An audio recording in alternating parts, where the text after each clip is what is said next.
Sí, Sí. se escuchó. A mí el indicador marca que sí.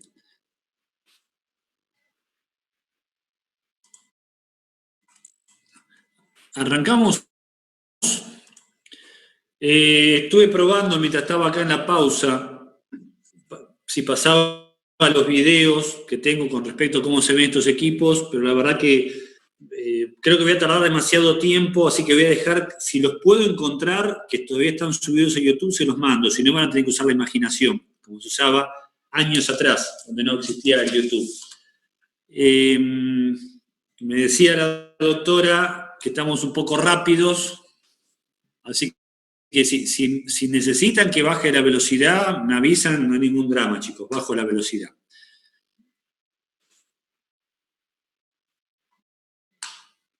Bueno, entonces les decía, este sistema, esto está visto desde arriba, es un sistema de poleas que está agarrado con una correa, entonces a medida que esto va girando, las palas también van girando. Entonces, en este momento, ven, por la posición que tiene la pala, el viento incide y esto lo hace girar para acá. El viento que pega acá le da de lleno, con lo cual tiene una gran superficie expuesta. Cuando llega a esta posición que tiene el sentido contrario, incide y lo mueve para el otro lado, y cuando llega a esta posición, ven, al estar vertical, pasa directamente con cero resistencia. Entonces también vuelven a ser dos sistemas que desde el punto de vista de rendimientos es altísimo. Pero ¿qué ocurre? Ustedes están girando todo esto a medida que va pegando la vuelta. Juan, no se ve. Insisto, Juan, si lo encuentro, se lo mando. Estamos viendo vos. Juan, no se ve. Giro de esto, obviamente que va a producir como si fuese un ventilador, una pantalla de esa de pasarse viento, va a mover el aire. Entonces, ahí es donde yo tengo la disminución del rendimiento de este tipo de equipo. Ahora, no obstante ello, esto se utilizaba y se utilizó, un segundo a ver si me están avisando algo o no. Les decía, esto se usó en China para el bombeo de agua, y eran equipos totalmente construidos en madera, con las palas, ven, construidas en telas y que iban girando a través de este mecanismo. Entonces sacaban el agua del río, la bombeaban al canal para las cosechas de arroz. Ahí pueden ver una foto del equipo en funcionamiento. Juan, no se ve. Juan. Curiosidades que se han hecho, una especie de cadena, ven, que se pone en el valle para que el viento incida, y por efecto aerodinámica, sí. Un segundito. ¿Siguen ahí? Perdonen, creo que me están avisando algo.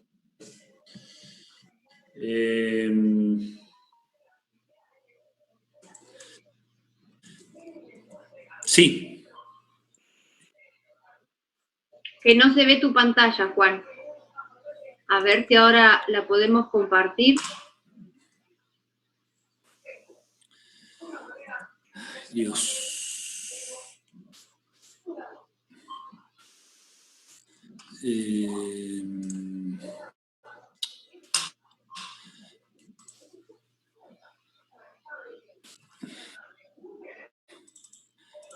A ver, un segundito. Sí. Bueno. Vamos de nuevo, entonces. Compartir. Pantalla. Vamos a cargarlo primero. Tipos.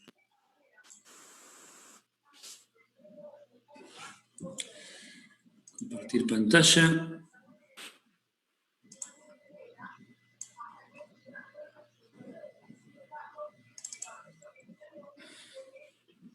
Ahí está, perfecto. Ahora sí.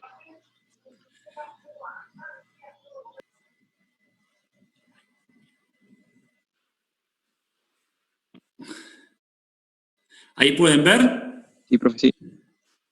A ver, que habilite el micrófono. Sí, de todas formas, Sí, creo que sí. no se escucha. Bien, gracias, Anaí.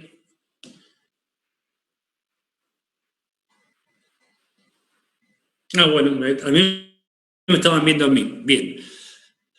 Bueno, esto ya lo comenté, o sea, es la que va dando vuelta, ven, el viento incide, empuja para acá está de lleno, acá pega para el otro lado y acá pasa directo. Acá tienen, digamos, la imagen y esta es la foto de lo que pueden ver. Ven, acá está el canal, las maderas que empujaban para sacar el agua, y se encuentra que eran construcciones totalmente en caña, muy simples, y se utilizaban para lo que era el riego. Este que es una curiosidad, lo voy a pasar, pero son, digamos, todas palas aerodinámicas, que entonces lo que hace la cadena es girar, y acá sobre una de las puntas producimos corriente eléctrica. De los que más se utilizan son el rotor Savonius, que el viento incide de este lado, ¿y qué ocurre? De este lado tiene como una cucharita para un lado y acá para el otro. Entonces, como acá tiene menos, digamos, capta mejor el viento, empuja y esto va a girar en este sentido. Después vino otro modelo que se abrió, el Savonius, entonces cuando el viento incide de acá, por reacción empuja un poquito más y esto tiene mejor rendimiento. Los Savonius cobraron mucha popularidad porque se pueden construir con tambores de acero. Entonces, el costo de producción para países en desarrollo es realmente bajo. Ahora, ¿cuál es el rendimiento de esto? La potencia captada es la superficie barrida por este rectángulo. Una de las ventajas que tiene es que no requiere orientación mecánica. De acá abajo ven el generador eléctrico. En países en desarrollo, para bombeo de agua, o sea, obviamente que esto es más efectivo que ese que les pasé recién de tela, pero bueno, son mejoras con el tiempo, ¿no? Y esto es un equipo que se había armado con deflectores para que gane más viento en todo un equipo para hacer estudios, con una casita ahí abajo por seguridad. Durante muchos años, estos Savonius, que lo pueden ver en Capital en algunos cines viejos, se utilizan como sistema de extracción de aire, y no las porquerías que dan vuelta hoy por hoy. O sea, yo tengo esto que es el motor, que empuja, y esto es la turbina, que es lo que se encarga de sacar el aire de adentro, que no quiero perder más tiempo en comentarios. Otra forma de estos de eje vertical son estos que se llaman Darrié, que a diferencia del Savonius, que funciona por diferencia de resistencia, observen que esto tiene un perfil aerodinámico, ¿tá? Entonces, el generador se va a ubicar en la parte inferior, con lo cual está agarrado en la tierra, entonces no produce ese efecto de torque sobre la torre. O sea, toda la carga va directamente al suelo. Y observen que en este caso, la torre está estaqueada por medio de cables de acero al piso, con lo cual, con muy poco material, ustedes logran que esto funcione. El detalle es que, si observan acá, tiene dos refuerzos para cuando esto gire, se producen deformaciones. Este equipo, que fue famoso, hecho también por una compañía europea, estuvo funcionando acá en el sur de Argentina. Lo trajeron, como sabían que había muy buenos vientos, estuvo funcionando en la pista de aterrizaje de Comodoro Rivadavia, en la punta. Y tiene unos Savonius, que son para producir el inicio del giro, y después tiene los perfiles aerodinámicos, que son los que lo hacen funcionar en alta velocidad. ¿Qué ocurre? Los perfiles aerodinámicos, cuando el equipo arranca, no tiene capacidad, por una cosa que se van a dar cuenta después. O sea, cuando arrancaron, funciona por las hélices estas. Si al principio ustedes no lo empujan, este molino no tiene capacidad para arrancar solo. Entonces, bueno, bajaba el eje, un freno de emergencia y acá el generador eléctrico. ¿Ven cuál es la gran ventaja? Es un caño tubular, dos perfiles de aluminio que se hace con una extrusora de aluminio, que incluso acá en Argentina está, esa máquina, y observen lo que son el enganche que le hacen para fijarlo. Porque hay un problema en esto, que acá es muy complicado explicárselo por este método, voy a tratar de que lo entiendan. Del lado que viene el viento y por los perfiles aerodinámicos, en la pala se produce un aplastamiento. Cuando la pala giró, lo que no está más enfrentada al viento y cambian los vectores, por fuerza centrífuga, esto se vuelve a estirar para afuera. Cuando pega la vuelta, nuevamente se vuelve a comprimir. Entonces está permanentemente que se comprime y que se descomprime en cada una de las vueltas. Con lo cual termina fatigando estos puntos y las palas se terminan rompiendo. Por eso que tiene semejante refuerzo acá en la base. Entonces, por un lado es el poco material que ustedes utilizan para fabricar un molino. Las palas son de aluminio que de última, bueno, uno la funde y vuelve a fabricar otra pala nueva, no es que se fatigaron, no es tan grave. Pero el tema es que la durabilidad del equipo es relativamente baja. En este caso, por ejemplo, no sé si estarán viendo el video, espero que sí, pueden ver un Savonius, pero ahí ya pierde el sentido, porque tuvieron que ponerlo en una torrecita para levantarlo del piso. ¿Por qué? Porque la velocidad, y eso es lo que yo les dije al principio, la velocidad se incrementa cuando ustedes salen en el piso. Cualquier equipo que está pegado al piso trabaja en la zona de baja velocidad. Y la energía eólica es al cubo con respecto a la velocidad. Entonces, si ustedes logran duplicar la velocidad del viento, están ganando 8 veces más de energía. Entonces, ganar un poquito de altura implica que yo tengo mucha mayor cantidad de energía.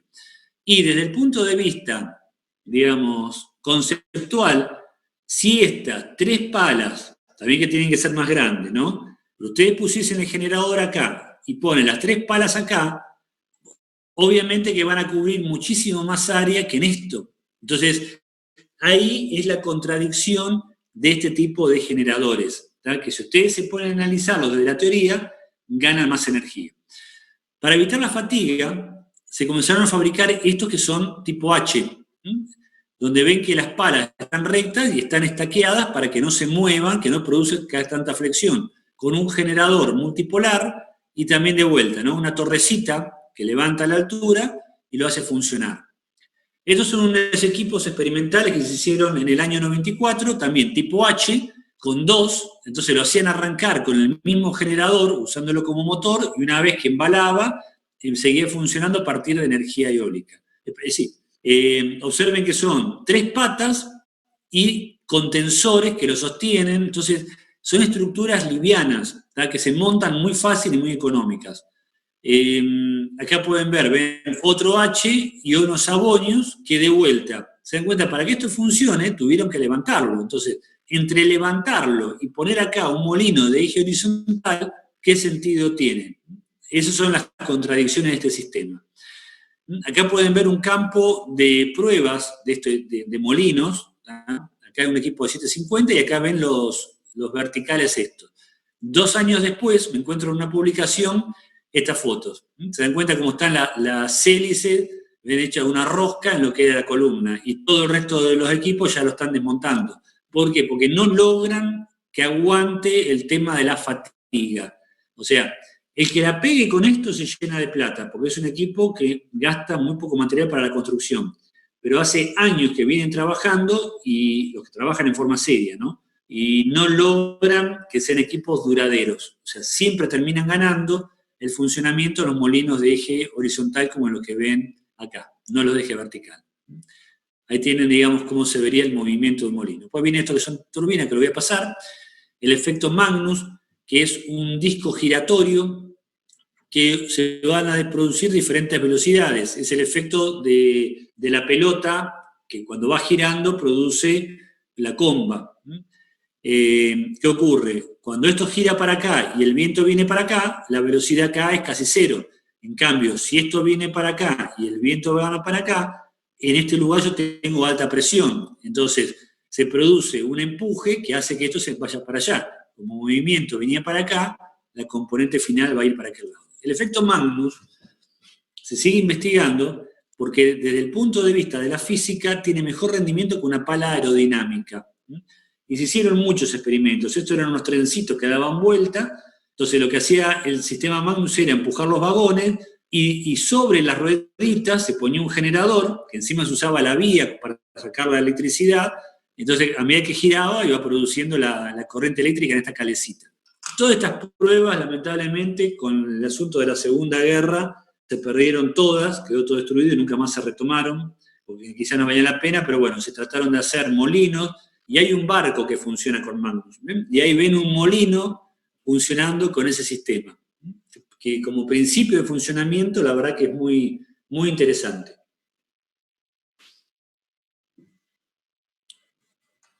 Sigamos. Más de efecto Magnus, de esto los voy a saltar. Este, ven, es el barco que funciona con este sistema. Lo que pasa es que hoy por hoy Hay otros que usan uno que se llama el beluga, eso búsquenlo en YouTube, beluga, que en vez de utilizar una vela convencional, lo que hacen es sacar una vela tipo Kaiser y la mandan arriba. Es muy interesante, con B larga beluga. Este molino, que también es muy interesante, creado también durante la Segunda Guerra, funciona por sistema neumático. Cuando la hélice gira, y esta es hueca, va a producir acá atrás un vacío. Perdón, acá atrás, esto gira para este lado. Entonces acá produce un vacío. Por lo tanto, dentro de esta columna se produce una corriente de aire de altísima velocidad, como si fuese un ventilador centrífugo. Entonces chupa el aire a través de la columna y acá va a mover una hélice chiquitita que mueve el generador que está puesto en la base. Entonces acá pueden ver el generador puesto en la base, la entrada de aire, y acá pueden ver medio mal lo que son las salidas de aire. ¿Qué ventaja tenían esto? Que lo traían con un camión, lo tiraban, lo paraban, y esto servía de abastecimiento energético para los equipos de guerra en cualquier lugar. Acá pueden ver un corte como es por dentro. Después vamos a hablar de los inconvenientes de esto. Este lo habíamos hablado, que es la torre eólica de Almería, y esto es un molino, ven, puesto en las Islas de Canarias, que se dan cuenta que es el prototipo que usaba Paul Lacour. O sea, las hélices, ¿por qué son de palitos estos? Porque el molinero le ponía acá más o menos trapos para variar la superficie en función de la velocidad del viento. Acá tienen el engranaje que manda al que está acá abajo, y acá abajo la casa del molinero, que es donde digamos, hacía el trabajo. Como la mayoría de las veces el viento viene de la zona del mar, ustedes no necesitan sistema de orientación. Entonces, estas son las primeras grandes diferencias. Paul Lacour, que trabajó a partir del método intuitivo y que hizo un desarrollo sin matemática. En cambio, Betz le metió álgebra. O sea, le metió esa cosa que es muy molesta para los alumnos de las universidades. Estudiar una matemática que me permite entender esto. ¿Y por qué hago hincapié en esto? Porque cuando veamos la parte de vectores, necesito que piensen el molino desde el punto de vista vectorial. Es la única forma de entender cómo funciona esto. En esta otra transparencia, la analizan después, pueden ver un corte, digamos, con todo el sistema. Acá están los más modernos, tenían una palanca que ustedes movían para tener mayor o menor superficie. En los más viejos, el molinero subía por una escalerita y insisto, tapaba acá con más o menos trapo. Y acá está el corte con los engranajes, cómo bajaba, el sistema de orientación y todo lo demás.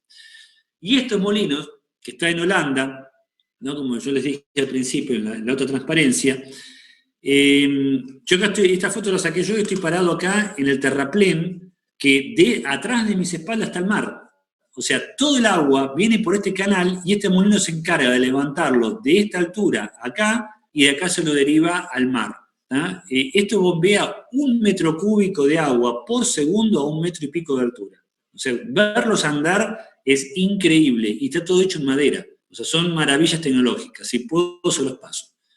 En este caso, ven, este molino, que es de molienda de grano, tiene un sistema de manijas para poder abrir y cerrar las clapetas estas, para darle más o menos fuerza al molino, en base a la velocidad del viento que haya, y los más modernos tenían ya una pesa, entonces si el molino se embalaba, por fuerza centrífuga se abre la pesa y se abren acá las celosías, para bajar la velocidad del molino, con sistemas totalmente automáticos. Acá pueden ver, ven, el sistema este de múltiples hélices, que se dan cuenta que la torre es chiquitita. En este caso es equipo contrarrotante, ¿para qué? Para poder alivianar la torre, porque estas torres son de madera. Y dentro de los equipos tipo multipar americano, de los más grandecitos del mundo, estos son los tamaños que hay. Se dan cuenta que son equipos relativamente grandes. También equipos de desarrollo, hechos tipo multipar americano, ven, con las celosías que se abren en función de la velocidad del viento. Y lo otro interesante es esto. Esto es un equipo para poder medir la energía eólica. O sea, el rendimiento. Esto se usaba en la época de los holandeses. O sea, por un lado yo tengo la hélice que gira y simplemente va enroscando una soga que lo que hace es subir una carga. Entonces, si ustedes miden cuánto sube esta carga, o sea, la longitud, el peso y el tiempo, tienen la potencia que necesitan para subirla. Y si tienen la velocidad del viento y con esta palanca y con esto pueden medir cuánta fuerza hacen, tienen todos los parámetros que ustedes necesitaban para hacer los cálculos. Es decir, esos molinos que uno los ve tan graciosamente girando, el Sancho Panza, tenían una tecnología y un concepto fundamental, porque esto es el concepto del caballo de Watt, se dan cuenta, levantando un peso a una determinada altura en un determinado tiempo, potencia. Y digamos, medían todos los parámetros para hacer el desarrollo y sacarle el mejor rendimiento a sus equipos. O sea, eran realmente obras de ingeniería, que espero podérselos proyectar en el próximo encuentro, que no lo quiero hacer ahora por no perder tiempo. En este caso, son molinos también holandeses de bombeo de agua, y esto que ven acá es un tornillo de Arquímedes. Entonces, a mano se gira por el canal para que chupe y lo largue al segundo punto. Y de acá se va por el canalcito al próximo molino que lo bombeará a la siguiente altura. O sea, esta gente vive en estas condiciones para no ahogarse, ¿no? Y logran salir adelante. Acá caen 2 gotas y nos mandamos hasta el otro lado. Acá ven la variación de superficie en función del viento. Y como detalle, fíjense que gira con todo el tambor, ¿no? Y como siempre les planteo, está totalmente hecho en madera, o sea, casi no hay metal. Y después cuando vean esto, también piensen lo siguiente, ¿cómo hacían para montarlo? Porque en esta época no había puente de grúa para venir y levantar estas hélices. Esta gente se la ingeniaba para montar todo esto desde la tierra, ¿no? Toda esta estructura que ven acá. Estos son equipos con concentrador, que la gran ventaja que gracias a esto la hélice gira más rápido, entonces el generador es un poco más chico. Pero ¿qué pasa? Todo esto está haciendo una carga y hay un desgaste de material muy elevado, ¿tá? Este tipo de equipos, ven, son inventos raros, pero que se promocionan como novedades de energía eólica. Acá abajo hay una hélice con un ventilador. Entonces, no importa de qué lado venga el viento, siempre se va a embocar en uno de estos embudos, el aire se va a canalizar hacia abajo y va a salir por la parte de abajo, moviendo una hélice, ¿tá? Nunca entendí por qué fabrican estas cosas. Este sí es un equipo bastante interesante que se hizo para ser usado en la Antártida, es un globo. Entonces el efecto globo hace que esto suba, y allá arriba agarra vientos de alta velocidad, y acá tengo la hélice que produce corriente eléctrica sin necesidad de estar fabricando una torre, lo usan como sistemas de emergencia. Entonces, los tipo barriletes, por así decirlo, lo suben y lo usan para generar corriente eléctrica. Esto es lo que yo les comentaba a ustedes, que gracias a ese desarrollo primordial que tuvo Micon, ¿no? Con los equipos de 55 kilowatts, fue en los que en los años 70 y pico a 80 ganaron la licitación porque tenían para mostrar, porque gracias a Paul Lacour, si bien no era técnicamente ideal, pero tenían ese desarrollo que les permitió no mostrar papeles, y ganaron esta licitación en Estados Unidos, que fueron los primeros grandes desarrollos. Ahora, ¿qué pasa? En un momento dado, estas promociones que se habían hecho le sacaron los subsidios, y automáticamente se paró toda la colocación de energía eólica, y durante muchos años, muchas décadas, no se instaló un solo molino, y los que se rompían se iban sacando del servicio. Es decir, les guste o no les guste, billetera mata galán. Entonces, las energías estas tienen que ser sustentables por sus propios costos. Si ustedes las subsidian, viene un gobierno, cambia la política, que no reciben más subsidios, como está pasando en este momento en Santa Fe, que toda la gente que puso energía solar, desde el cambio de gobierno dejaron de recibir el subsidio, entonces o sea, no le están comprando la electricidad, no se la están pagando, con lo cual nadie está instalando un solo panel fotovoltaico, porque uno ya no sabe si hace una inversión a 20 años y después, por un cambio de políticas que pasa en todos lados, porque esto pasó en Estados Unidos, pasa en todos lados, uno se queda con la inversión a mitad de hacer. Acá pueden ver más fotos cuando se montaron cerca después de las 1000 máquinas en este lugar. Miren lo que son los trenes, el transporte de ferrocarril que tienen.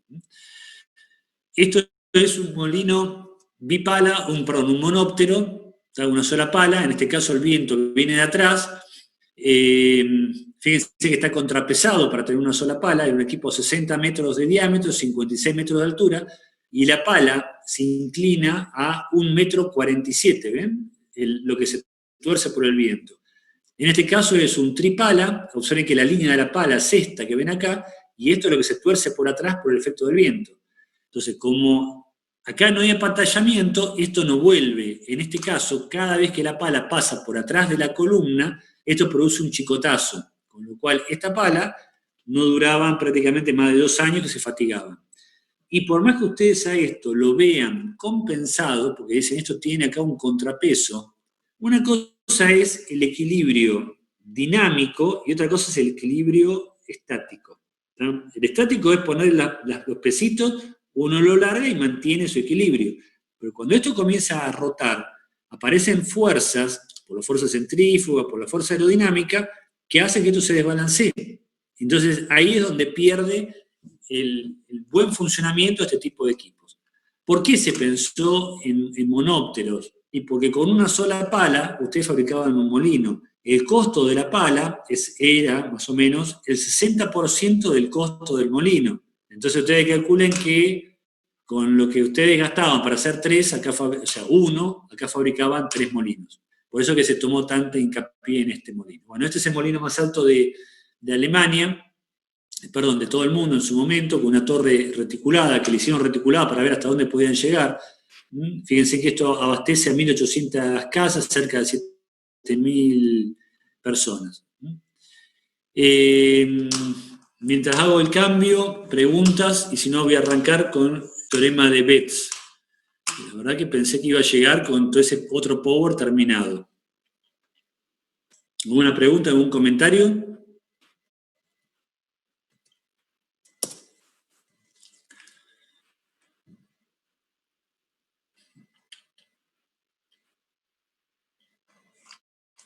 A ver si puedo.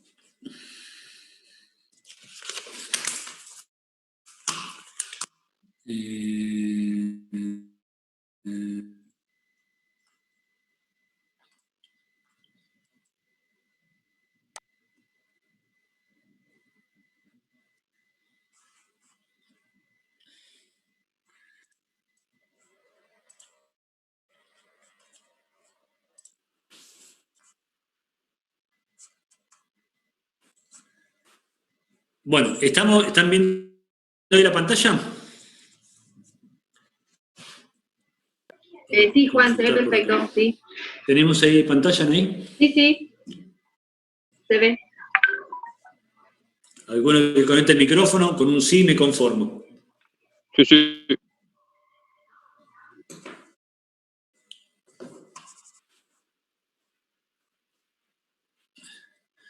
A ver, chat. Bueno, espero que estén viendo, nadie que está contestando. En esta foto se ve perfectamente cómo la perturbación del primer molino va abriendo la columna y eso va perturbando ese traje. Cuando se mezcla el resto, se dan cuenta cómo lo que es un aire totalmente laminar termina atrás en forma totalmente turbulento. Por eso que tampoco es tan fácil orientar las máquinas eólicas, porque obviamente que esto hace que se produzca una disminución en la energía de las máquinas que están más atrás.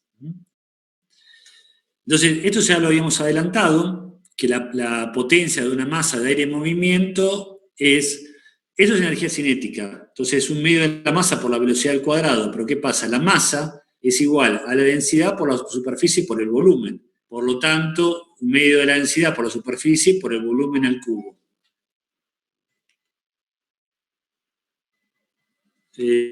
Esperen que me dicen acá que no pueden oír. Vamos a volver a... Vamos a sacarlo.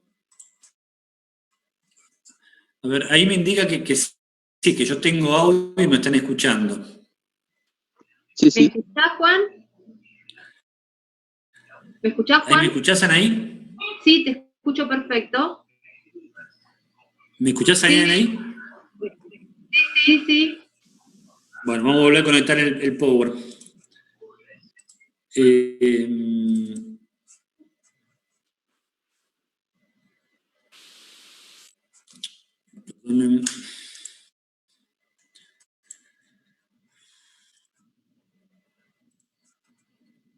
¿Ahí me escuchan? Sí, perfecto. ¿Vos me escuchás? Ahora sí. Sí. Lo que pasa es que el indicador el microfonito me marca que está saliendo. Así que bueno, listo. Si escuchan. Sí. Bueno, les decía, la turbulencia que se produce en los primeros, ¿ven cómo afecta para atrás? Entonces, lo que es un aire laminar se transforma en un aire turbulento que le disminuye la energía a los que están atrás. La energía es energía cinética, entonces es igual a un medio de la masa por la velocidad al cuadrado. ¿Qué pasa? La masa es igual a la densidad por la superficie por el volumen. Cuando ustedes meten todo acá, le queda la formulita que yo había estado comentando. Y acá viene el primer concepto, que es fundamental. Como esto es energía cinética, en su totalidad, ¿energía cinética de qué depende? De la velocidad. Entonces, conceptualmente, supongamos que el molino logre convertir el 100% de la energía que viene en el viento en energía útil. ¿Qué tendría que pasar con la velocidad? Se tiene que ir a cero. Porque la única forma que ustedes gasten toda la energía es que la velocidad se vaya a cero. Entonces, si la velocidad que atrás es cero, yo no podría permitir que pase más aire por la parte de adelante. ¿Estamos? Eso es lo que básicamente a mí me dice el teorema de Betz, que es esta persona que yo les decía, el alemán, que fue el que fijó conceptualmente la máxima cantidad de energía que ustedes van a poder sacar de una turbina eólica. Es decir, las 16 27avas partes, que da casi el 60%. Entonces, no sé si se entiende esto como concepto. ¿Estamos? O sea, ustedes nunca una corriente de aire le van a poder sacar más del 60%. Si le quieren sacar más, el rendimiento bajará. Y si le sacan menos, obviamente, que como lo tienen frenado, también va a bajar el rendimiento. Entonces, como les mostré en otras transparencias, conceptualmente, de la energía que está disponible en el viento, por teorema de Betz, el 60% es lo máximo que va a poder pasar y el 21% ustedes no lo van a poder aprovechar. De ese 60% van a tener, en el mejor de los casos, si hacen todo bien, un 5% de pérdida por los sistemas aerodinámicos. Después van a tener las pérdidas en la caja de multiplicación, en el generador, y cuando llegue a la red va a llegar el 45% de la energía que estaba disponible. O sea, es decir, en un molino de energía eólica, haciendo todo bien, ustedes no van a poder aprovechar más del 50% de la energía que está contenida en el viento. Lamentablemente esto es así. Entonces, ¿qué ocurre? Yo tengo una determinada velocidad con una determinada presión y ven que cuando pasa para atrás la corriente de aire se tiende a abrir. ¿Por qué? Porque acá baja la velocidad. Yo tengo lo que sigue de costado, sigue en alta velocidad, pero acá como ustedes le sacaron energía, baja. Por eso es que esto se abre, como ven acá, que se va abriendo el chorro. ¿Tá? Por este efecto que se produce, que acá baja, acá sube, entonces la corriente de aire se tiende a abrir. Y acá vienen las primeras hélices. Esta es una hélice común y corriente de un barco pirata. ¿Estamos? ¿Qué va a pasar cuando... Hagamos de cuenta que yo tengo acá esto primero. Cuando empieza a avanzar el barco, esto es una hélice, pero hagamos de cuenta que es un barco. Cuando comienza a avanzar el barco, ¿qué se va a originar de la parte de adelante? Un viento. O sea, yo voy a tener un viento que lo empuja, pero cuando esto avanza, automáticamente aparece un viento que trata de que no avance. Cuando esta velocidad del viento sea igual a esa hélice se habrá detenido, ¿tá? Porque no puede ser que las dos velocidades sean exactamente iguales. Entonces, este efecto hace que siempre se produzca una pérdida de rendimiento muy grande. Y en este tipo de palas, cuando van avanzando, el máximo que ustedes pueden tener es un 19% de eficiencia. ¿Tá? O sea, la fuerza que ustedes pueden sacar de este lado es igual al CW, que es el coeficiente que va a mandar todo esto, que en este caso máximo 19, por la densidad sobre 2, por el área barrida, por la velocidad al cuadrado. Ojo, esto es fuerza, no es potencia. Por eso es velocidad al cuadrado. que eso es parecido a lo que va a ocurrir en el molino tipo holandés. Yo que lo que estoy graficando es velocidad del viento con respecto a la velocidad tangencial o velocidad de rotación. O sea, en definitiva es una velocidad tangencial lo que yo leo acá, ¿ven? Cuando la velocidad tangencial de esto es igual a 1, es decir, es igual que la velocidad del viento, este vector es igual que este, por lo tanto no puede pasar nada. Entonces, ¿cuánto es el rendimiento? 0, ¿verdad? Porque por lo que dije recién, se autofrena. En cambio, cuando voy bajando la velocidad es donde yo tengo la eficiencia máxima del sistema. Chicos, me queda un minuto antes que se corte. ¿Van entendiendo más o menos? Porque vamos rápido, me falta todavía medio power y la clase que viene tenemos que terminar el tema este. ¿Van más o menos? Sí, sí, sí. Les digo, es un tema, lamento tener que hacerlo tan rápido, es un tema muy apasionante y que da prácticamente para un cuatrimestre. Acá la idea es que entiendan los conceptos básicos de cómo funcionan estos tres sistemas. Bueno, estamos a punto que se nos corten y lo que queda entonces lo visualizaremos en el próximo encuentro.